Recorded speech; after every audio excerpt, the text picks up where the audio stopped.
Déterminer graphiquement une fonction affine. On considère ici la représentation graphique d'une fonction avec cette droite df tracée en jaune.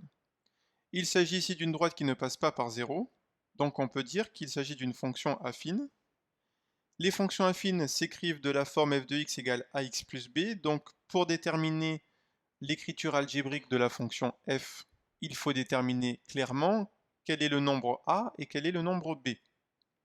Le nombre b, c'est ce que l'on appelle l'ordonnée à l'origine, c'est-à-dire l'ordonnée du point d'intersection entre la droite en jaune et l'axe vertical des ordonnées.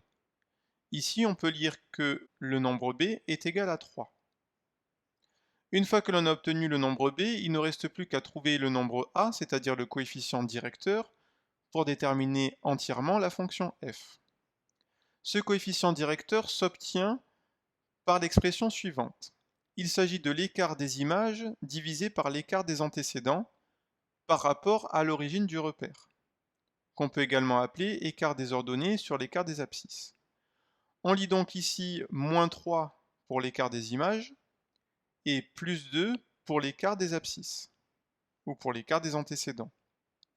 Donc le coefficient directeur A est égal à moins 3 sur 2, moins 3 demi, c'est-à-dire moins 1,5.